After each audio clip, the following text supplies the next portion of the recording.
Hey y'all, happy Sunday afternoon.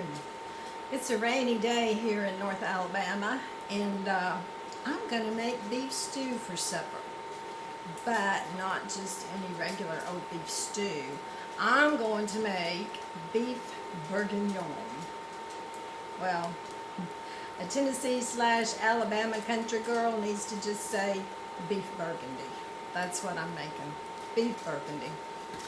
If you have made this before, I'm sure you know there are lots and lots of recipes. I even watched Queen Julia make beef burgundy on a YouTube video from 1962, and that was really cool. But there are complicated recipes, there are simple recipes, and mine's going to be somewhere in between. It's going to be closer to the simple side than the complicated side, but there are several ingredients and several steps. So let's get started.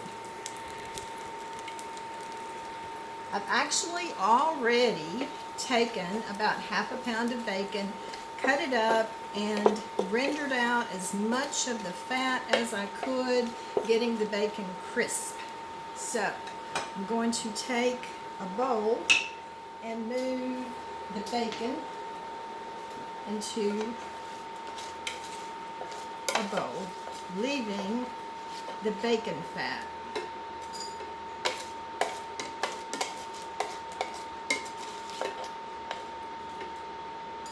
This bacon will go back into the stew, but actually not until the end. It's probably what you would consider more of a garnish, along with mushrooms and pearl onions, but we'll get to that later. Now, I've got a little bit of bacon fat in here. I'm going to set these bacon pieces aside, and I'm going to turn my heat up, and I'm going to saute one onion that I cut in half and then sliced thinly, and 3½ carrots. I say 3½ because one of the carrots was pretty short, so I'm considering it half a carrot. So I just want to let the onions soften and let the carrots start to get a little flavor. I'm going to turn this up a little bit more. I want to cook it on as high heat as I can without burning everything. So, got that stirred around. I'm going to go ahead and sprinkle in some pink salt. I'm going to wait and add the pepper later on. I'm not going to put any pepper in right now. Just some pink salt. I'm going to salt as I go. So, of course, these sliced onions are going to come out into little half rings, which is what I want. And turn it up a little bit more because I want it to really sizzle here. Okay, like I said, there are several ingredients to this, but most beef burgundy recipes have a few ingredients in common besides the beef and besides the wine. And when it comes to wine, you can use Burgundy, but I'm using Pinot Noir, and it is an acceptable substitution for making this dish. So besides that, you usually always have mushrooms, and you usually always have pearl onions, and you can buy fresh pearl onions in a lot of supermarket produce sections. I always just buy the frozen pearl onions because they're already peeled and it's just easier. It's been several years since I made this dish, I'd say probably at least 4 or 5 years. And I haven't made it very many times over my lifetime, but I have made it a few times. Simply because it's more complicated than just a regular beef stew, but it is very good. Sometimes it's just worth the extra effort to have beef burgundy. Alright, let's get this up to 420 degrees and see if we can get some more sizzle going. For the sake of time, I won't cook this as much as I typically would.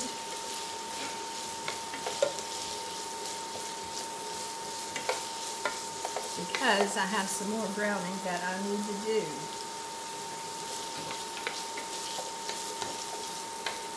I think I'm just gonna, the onions are becoming translucent. The carrots are getting a little bit broader. So I think I'm just gonna go ahead and take this up into a separate bowl from the bacon, because this is going to be cooked in the stew. The bacon is going to go in at the end. So I'm going to put in, scoop out all these onions and carrots. Oh, you know what? I forgot to put garlic in there with it, so I'm just going to do the garlic separately here in just a second, and it won't have to cook very long at all. Especially since I've got the heat up, because I sure don't want to burn it. Get these other little pieces of onion. And then I'm just going to use the fat that I have in here, put my garlic in.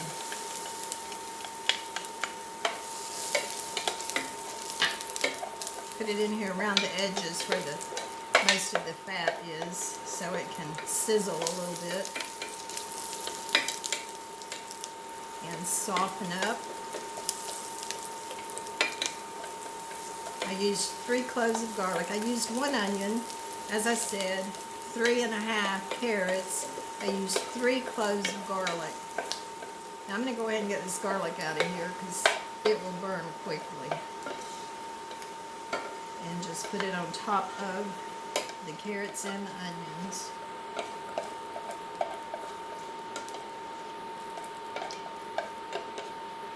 Then the next step is going to be to brown beef. I have actually, let me put this over here a little bit, I put my beef between paper towels so I could dry it well, so it will actually sear better. I need to add a little bit more bacon fat. And the heat is high. So I'm going to start putting in beef.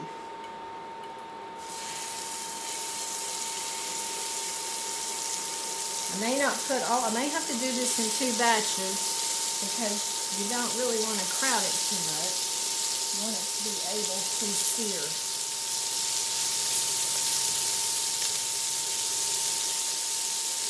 There again, for the sake of time, I may crowd it a little bit more than I typically would.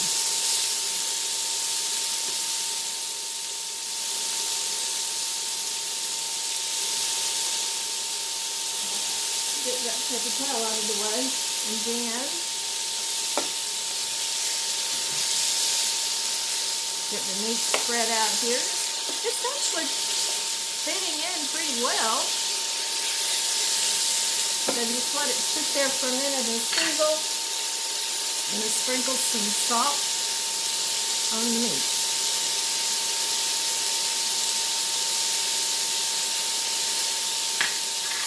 It's pink Himalayan salt. I can tell that it's starting to brown, so I'm going to start moving it around a little bit.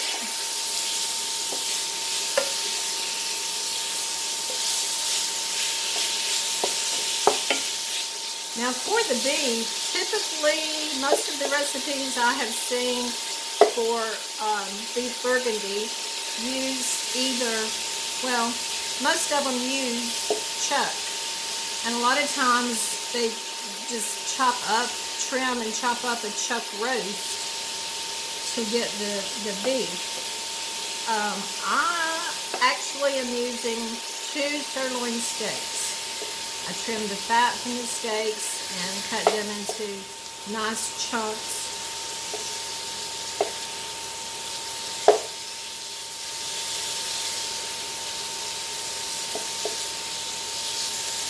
So you can, there again, you can use the beef of your choice. but chuck is totally acceptable because it is going to stew. It's going to simmer for a while. I'll probably let it simmer for maybe an hour and a half and then check to see how tender the meat is before I finish it off. But first of all, I want to get some color on all of my beef that I can.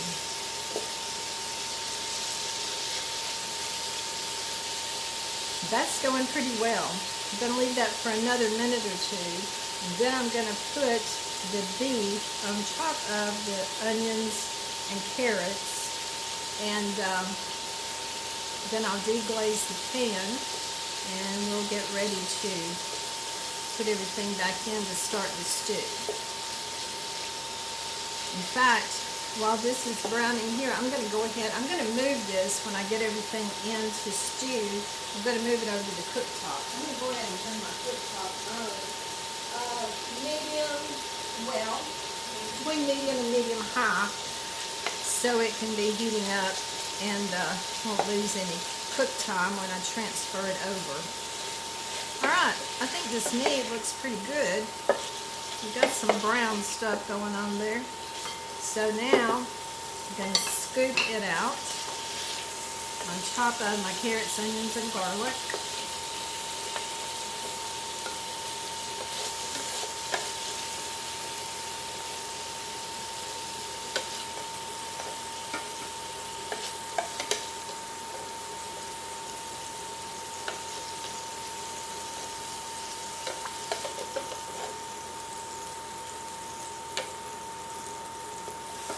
Alright, here's all the beef. That was 2 sirloin steaks. I would say it's at least a pound, maybe a pound and a half.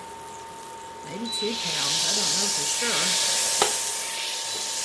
I'm going to take some of my Pinot Noir wine and just pour it a little bit into the pan. And start scraping up all the bits.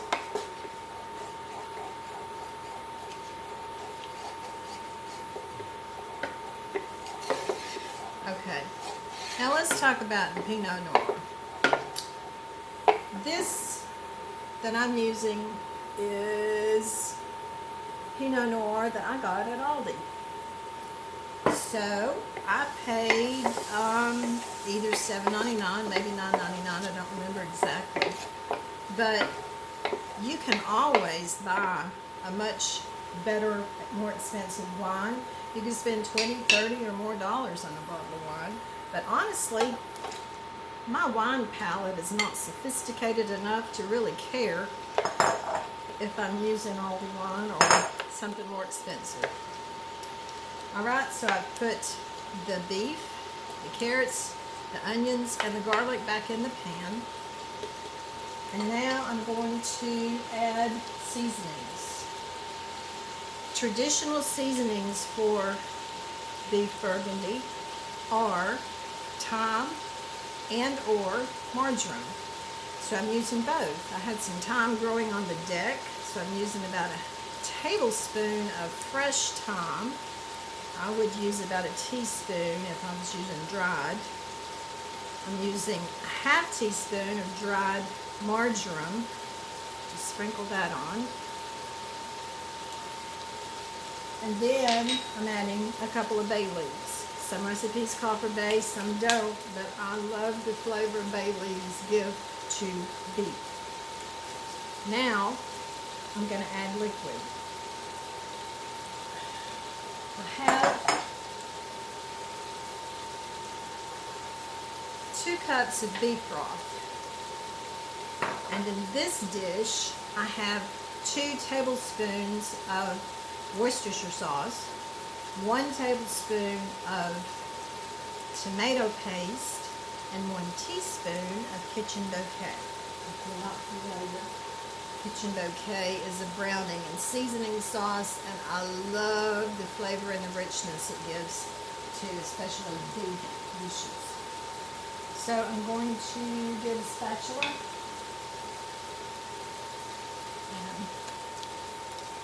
add in my Worcestershire tomato paste and kitchen bouquet. And then I'm going to add in about a cup of beef broth.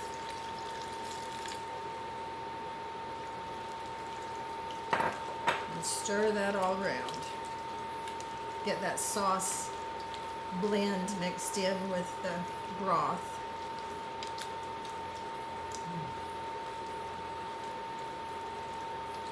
And then the next thing I will add is some wine. I'm just going to pour it in. I don't want to totally submerge the stew, but I want to bring it up close to the top. So I've put in about half a bottle. Now the thing is, as this simmers, there's two ways you can do this at this point. Let me just interrupt myself.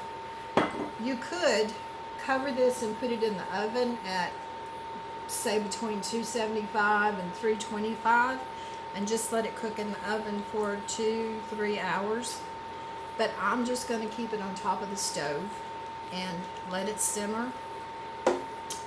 And like I say, I think it will probably take maybe an hour and a half, between an hour and a half and 2 hours, I would say, but I'm going to start with an hour and a half.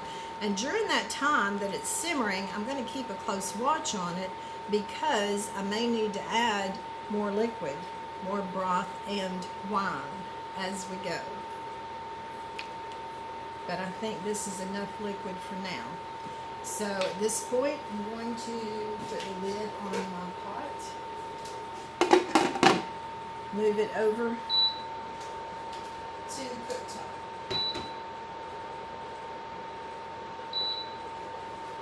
Now let me grab another pan,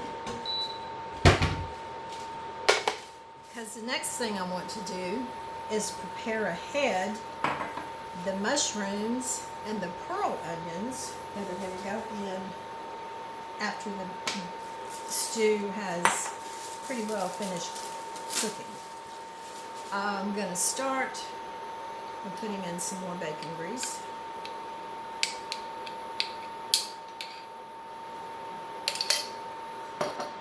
I keep this in the refrigerator, but it's been sitting out this afternoon, so it's nice and soft. Alright, let me get my onions. As I said, I use braised pearl onions, and I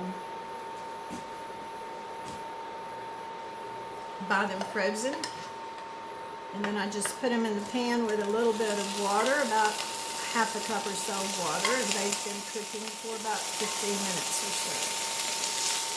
So I'm adding these onions in. I want to get a little bit of color on them. And I have not salted them, so I'm going to salt my onions a little bit. I'll just salt everything as I go.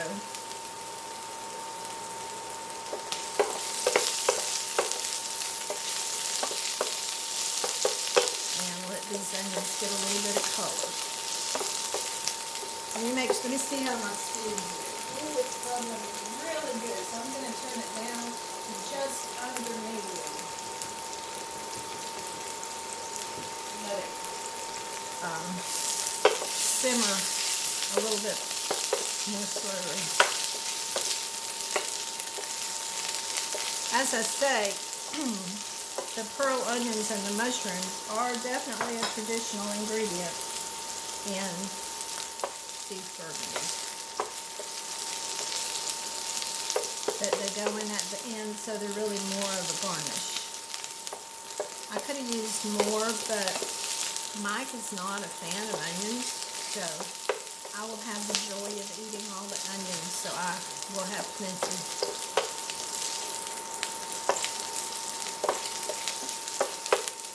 This was about half of the bag I bought that was frozen, and it was, I think, a 14-ounce bag, so this is close to a cup anyway, maybe a little more than a cup.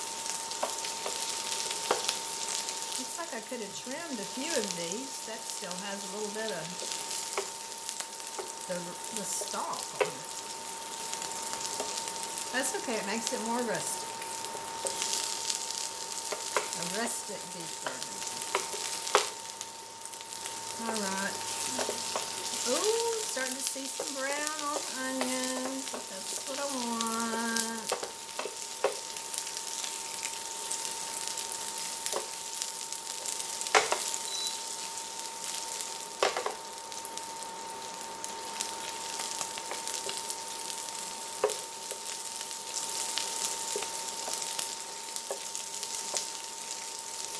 And again, for the sake of time, we will go ahead and remove the onions.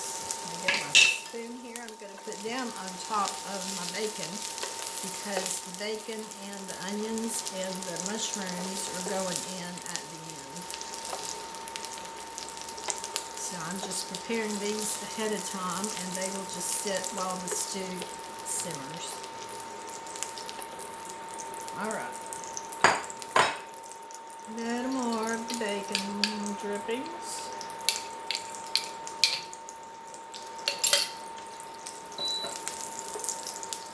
Now I have an 8-ounce package of white mushrooms that I washed, and I do wash them. I know there's pros and cons. Some say wipe them, some say wash them, but I wash them. And I just cut them up into pretty good bite-sized pieces rather than slicing them. I could have bought them already sliced, except I wanted larger pieces. So these are beautiful, beautiful fresh mushrooms. You could use baby bella mushrooms if you preferred, or other types, but I just bought these good old white mushrooms. Sprinkle some salt.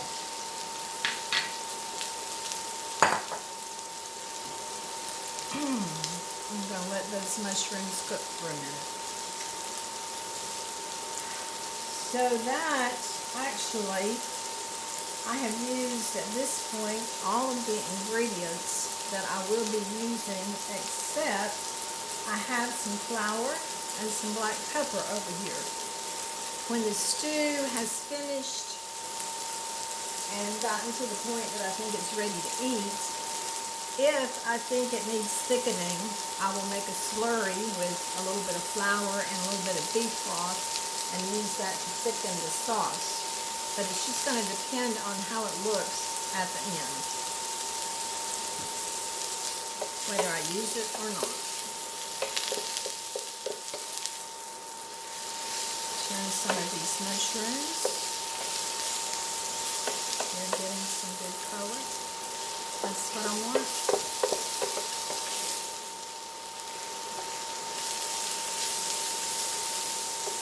In fact, I think I'm just going to let these go for a few more minutes, and I'm going to go ahead and stop the video for now and then come back when the stew is ready to add the final ingredients and then eat. So, I really like the way these mushrooms are looking, but it's going to take a while. I really do want to get my mushrooms nice and seared, nice and brown. So, let me just say goodbye for now, and I will see you in about an hour and a half to an hour and 45 minutes.